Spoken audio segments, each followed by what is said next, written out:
What's up, everybody? Welcome to Heresy Financial. My name is Joe Brown, and today we are looking at interest rates because they have been fluctuating a little bit over the past couple of days as there's been news about the economy, the stock market, policy changes. And so what we're looking at today is what interest rates are actually telling us about the economy. Spoiler alert, not much. Let's dive in. In a free market, when a buyer or seller enters a market, usually the market is large enough where any single buyer or seller can't really move the price of something. Think of it like you're going to buy an old collector's item, maybe a specific sports card.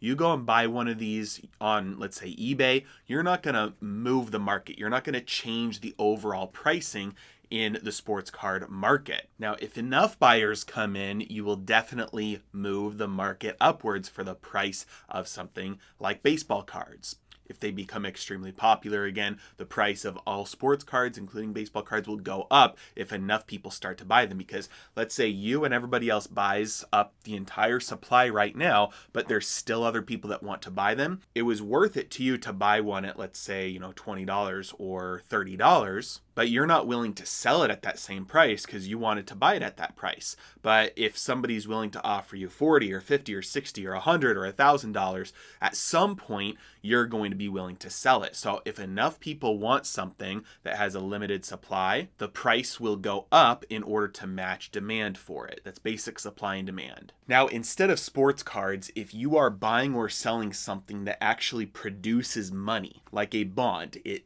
produces income. Or a stock, it produces a dividend. That yield is stated as a percentage of what you paid to receive it. And so if you buy something for $100 and it gives you $10 every year, that's a 10% interest rate. If you buy something for $100 and it gives you $1 every year, that's a 1% interest rate, right? Everybody understands this.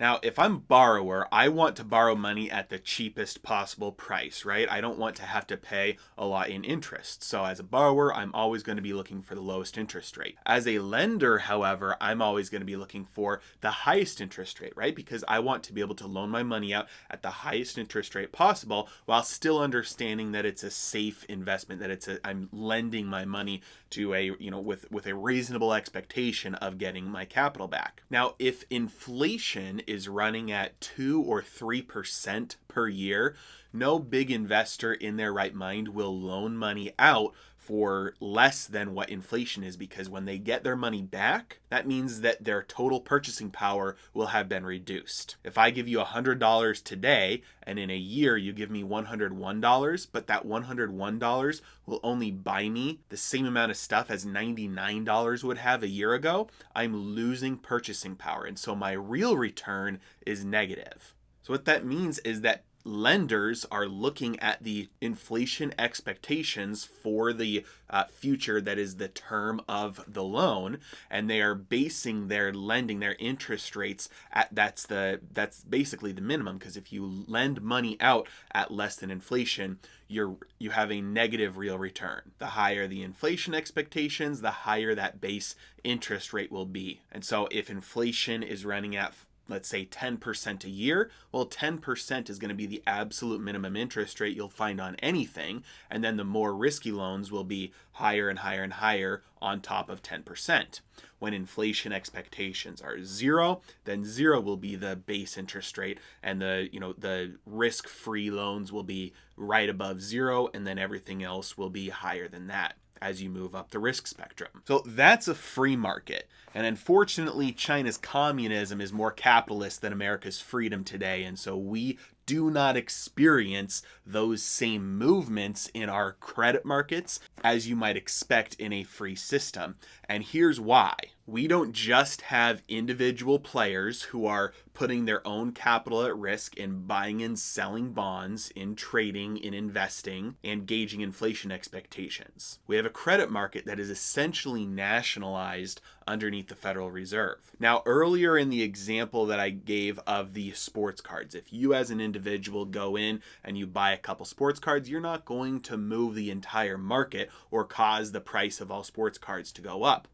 However, if you have a printer at home that prints out dollars and you're able to use those in transactions, you as an individual person could absolutely move the market of sports cards upwards by just printing out billions of dollars and buying up the entire market. You could essentially set a floor. If you wanted all sports cards to trade at a minimum of $1,000, you could literally go out and you could offer to pay at least $1,000 for any sports card that any person is willing to sell to you. And then if anybody wanted to buy a sports card for less than $1,000, they wouldn't be able to, because a seller is not going to sell one to somebody else for $900 if they can sell it to you for $1,000. So if you had a limitless pocketbook, an unlimited wallet, a printer that printed out money at your discretion, you could make the prices artificially high. Well, you probably see where I'm getting at here, but that's exactly what's going on with the credit markets today, and the entire bond market, whether it's treasuries or high yield bonds, junk bonds, or investment grade bonds, municipal bonds, everything.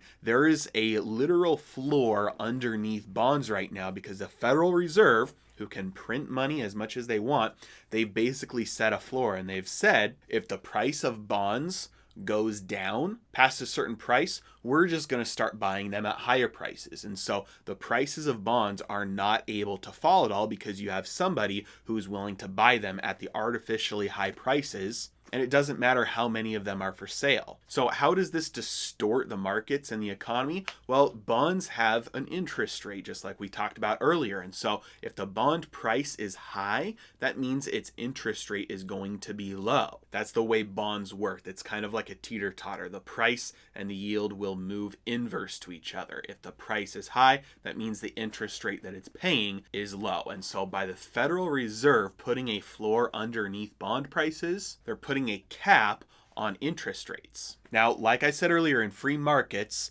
interest rates are looked at as kind of a sign of the health of an economy, and as a gauge of credit markets, and as a gauge of future inflation expectations, and as a signal on what types of business activities to engage in. The problem is, it's not a free market. It is 100% manipulated, and bond prices are artificially held up to keep interest rates held down. This means that interest rates are not a reliable indicator of anything going on in the economy right now. They signal nothing because the interest rates are not being set by the aggregate of every free market player making decisions with themselves with their own money. You have one player with an unlimited pocketbook who has decided what those interest rates are going to be. Therefore, they signal nothing about the economy and are likely very skewed, likely to the downside. The interest rates are held lower compared to what they would be if the Federal Reserve had completely stepped out of the market. Now, it's important to understand why they're doing this. They're doing this,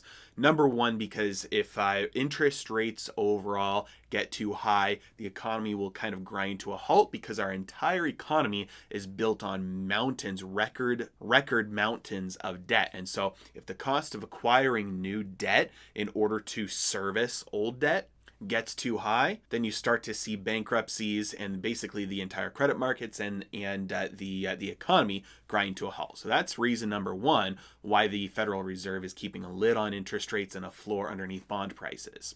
The second reason is because the same thing will actually happen to the United States government. The only way the United States government can pay its obligations right now is through debt monetization. And so they've got a massive debt load, which means that a big portion of all expenditures, everything that the government has to spend every single year, is just interest payments on its debt. Now, obviously, especially in a time like right now, tax receipts have plummeted, and so the only way that they can pay for the obligations is with new debt. And so it's basically like opening up a new credit card to pay off an old credit card balance, meanwhile expanding your total credit usage. You're paying your new bills and your old credit card bills with your new credit card, and you just continue to do that for as long as you can keep that game going. So that's exactly what the United States government is doing right now. the Federal Reserve knows if debt costs spike, if interest rates go up, then the United States government is insolvent. And so the way to prevent that is for the Federal Reserve to just print money and buy those U.S. government bonds, the treasuries, in order to keep prices high, which keeps interest rates low. And that's the way to keep the United States government solvent. And so there are a lot of analysts and economists looking at, oh, hey, the price of gold and the stock market and treasuries and interest rates moving and trying to look at, hey, what do these signal for the health of the economy and what we might expect moving forward. But interest rates, the bond market, credit markets, they do not signal anything when they are just controlled by a single entity. If anything, what they signal is that there's pressure building up because you're manipulating a market, and at some point you're going to have cracks in the system burst, and you're going to have unexpected problems starting to pop up all over the economy in ways that were not foreseeable. As always, I really appreciate you guys watching. If you enjoyed the video, please hit that like button for the YouTube algorithms. You guys are the best. Have a great day.